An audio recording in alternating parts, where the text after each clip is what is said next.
Hey everyone, there's just these older videos that we just didn't get to release. These are reviews, and convinced Chad to just go ahead and publish them.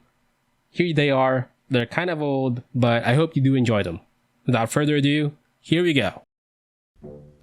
What do you get when you cross Dark Souls and Mega Man? Some may answer Mega Man Legends, and while I can agree to that, I don't think Mega Man Walnut is getting off the moon anytime soon. Unless Capcom remembers that they left him there. But for the game developer Spiders, the answer is the French Revolution.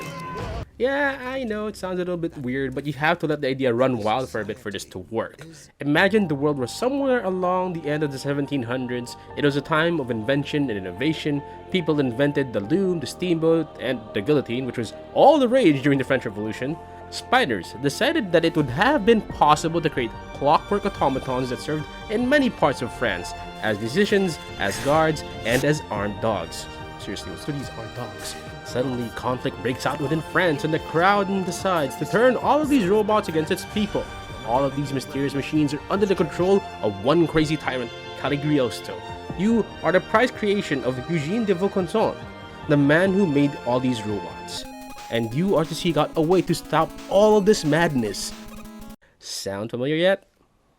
Steelrising is mostly Souls-like. It has made an effort to differentiate itself from FromSoftware counterparts through designing quests and having a lot more conversations going on. They also have some of their own version of how the mechanics work. I believe that with all the effort they put behind it, this is a good first step into the Souls-like genre, where it takes efforts to be fair and easy to understand while trying to provide a suitable challenge. But for seasoned players, this might feel a bit dated. But I do believe that games like these are important to give a suitable entry point for anybody new to the genre, as this one in particular usually has a threatening barrier for entry. So, without further ado, let's go through with the review.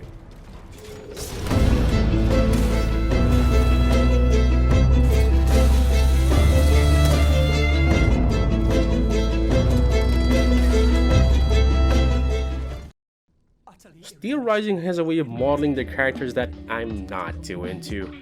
At least on first look, they're completely fine and maybe could use slightly better texturing. Considering that this is a PS5 game, you'd think that the models and world would look more thorough and detailed. Then, when they start to move around and speak, I feel like there's more problems to this than I thought. Mostly I take issue with how they animate. They always seem awkward and stiff. I mean, sure, clockwork robots are pretty clear in character when they tend to act in a robotic way, but I'd rather have these be consistent and not an on and off thing. For example, AGs can walk in a natural way and run in a natural way, but depending on the weapon, the attack will appear to be very mechanical or direct, or more subtle or fluid sometimes. Aside from this being a slight annoyance, it can lead to be confusing as to how exactly AGs is supposed to move. It throws me off on how I should be tackling combat and the strategy involved with them. This swapping between stiff and smooth animation makes me wonder what sort of characteristics I'm supposed to be assuming whenever I'm in control of Aegis. Enemies, on the other hand, generally fit the parts they play. Heavy guardsmen are very robotic and direct in how they attack. Then there would be this bird-looking half-body that's very fluid and agile along with the dogs. All of them, from bruisers to shooters, have an easily discernible design. This allows you to survey the field with ease, and immediately you know what they are at a glance. And this is a good thing. The setting and map, however, are kind of muted. The developer Spiders has indeed reproduced a convincing replica of France during this age. I just wish it wasn't so similar looking that navigating areas could be confusing.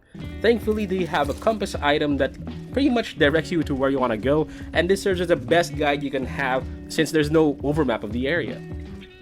Subtle things like white-colored ledges made the platforming of the game easy to understand without making it feel like they're holding your hand too much. Honestly though, I wish they had infused more of this clockwork madness into their areas. I don't think it's ugly, I just wish the automaton technology and the design teams behind them blended more with the settings and the characters. Finally, the voices I think are good. It's a script that I don't agree with. One moment they'll be speaking in straight English, then suddenly talk in French next.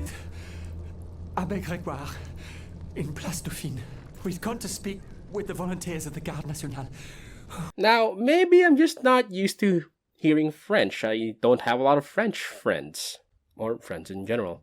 But anyway, the whole switching languages mid-sentence, it really makes it feel inconsistent.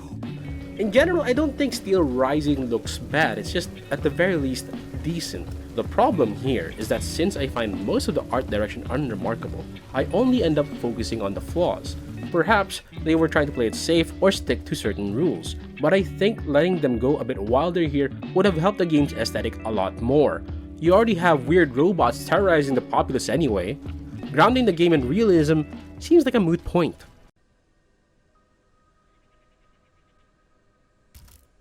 Steelrising by no means tries to reinvent the wheel.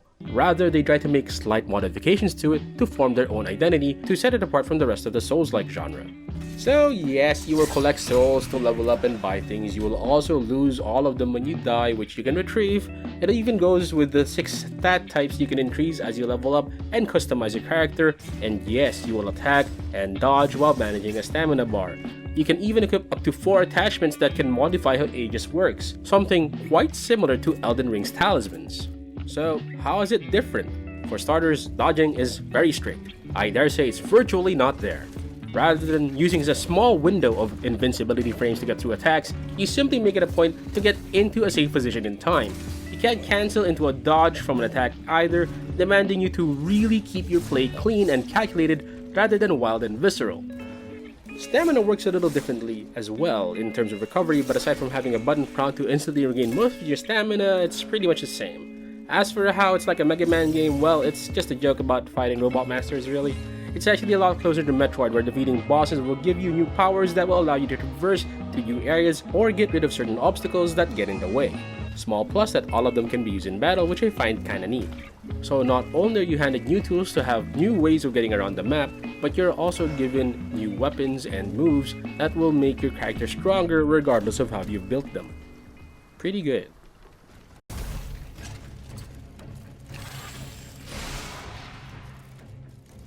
One thing you'll notice about the enemies is that they kind of don't have a huge variety to them. Heck, even the first mini-boss you encounter is basically a grunt with higher stats. To make up for this, they make incremental variants of the same enemies. Sometimes they have stronger stats, sometimes they have to make use of new elements, and later down the line they have different parts of weapons that make them do new moves.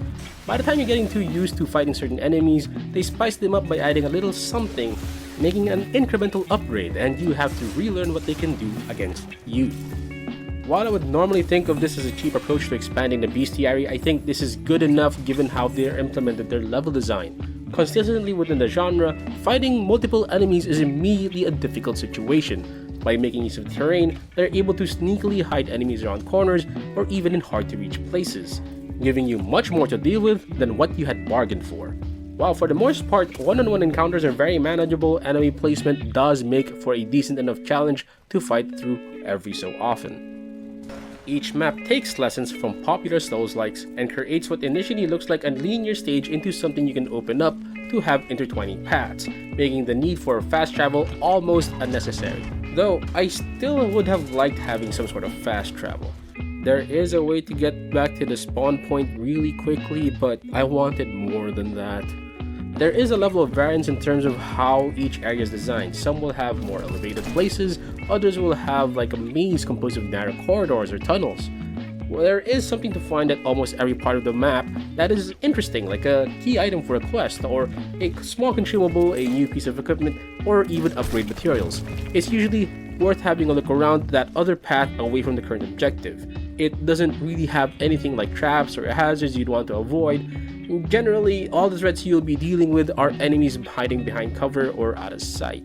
It really would have helped the level design if they had like bridge hazards, or a fire to avoid, or maybe power lines or anything of the sort.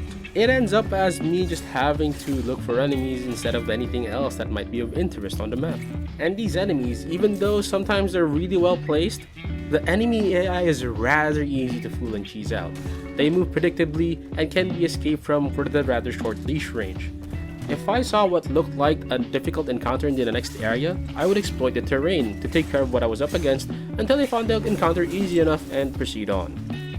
There was a part where there were 2 giant bruisers that were gonna be destroying me, and they had little minions along with them, and I had a ledge over them, and what they would do is just approach me and not do anything because they can't actually reach me. So all I did just to manage that fight was throw fire grenades at them because that was basically dealing poison damage. And wait, and then voila, I just got the souls and walked away. You're actually given a lot of tools to handle each encounter properly and weapons to match how you want to play, but given that they all scale specific stats, I was discouraged to explore and experiment with other weapons I got. I was more or less stuck with the bayonet because of its strong damage and ranged options, and dagger types for encounters where I want to be nimbler in. However, there are items in this game that are much stronger than any of the weapons you'll ever find. Is this an armor that gives you a stat bonus? Or a weapon like Crisagrim from Symphony of the Night? Nay, I say, I present to you the Healing Vial and the Stamina Potion. These are consumables that are easy to get, and bosses hate these. In nearly all Souls-like games, your healing is limited, but in Steelrising you can buy these items that heal a huge amount of HP over 20 seconds, which sounds slow but makes it so that you're already healing the moment you're hit. It also makes it easy to proceed through stages without exhausting your primary source of healing. This made me blast through every stage on my first try. I rarely ever died. Now, what if I was able to remove the limitation on how much I can move and attack at a time?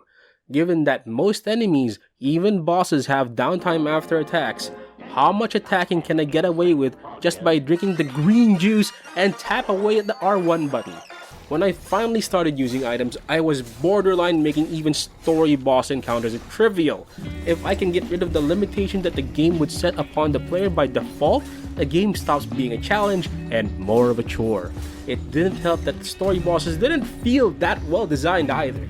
They were unique and had their own moves and gimmicks, yes, but they hardly made me sit down and try to think about how to get around that attack or whatever they set up against me. There is maybe one exception, but other than that, most encounters didn't make for a challenge that suited their status.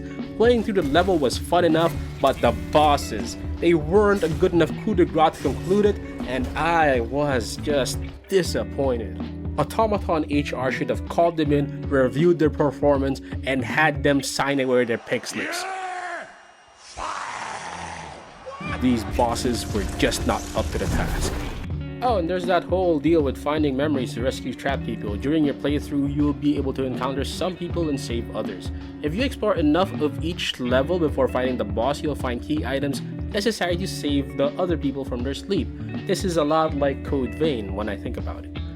What these people can do for you is give you subquests you can choose to follow and proceed the story with. While I liked the idea on paper, I was not a fan of the cutscenes that tended to drag on the same events of just people arguing and then running from the machinery, oh no, and then getting caught, again and again. It was in fact hard for me to remember like almost all of the personalities I ran into during my time with the game because of how generic all of them looked and sounded, to be honest. It didn't help that many of them had a roundabout way of speaking when finding about the subquests. It would have been helpful if it wasn't just looking at talking heads during the entire conversation. I ended up wanting to skip through a lot of it since the journal was handy enough to keep me on point for every subquest I wanted to go through. I did appreciate there being a reason to go revisit previous levels and even have new encounters and enemies designed into them, but I wish I wasn't trying to uncover a conspiracy plot just by talking to people. It would have been nice to have some extra scenes to them, or at least rely more on world-driven storytelling instead of making me go through pages of conversation. Aegis. No.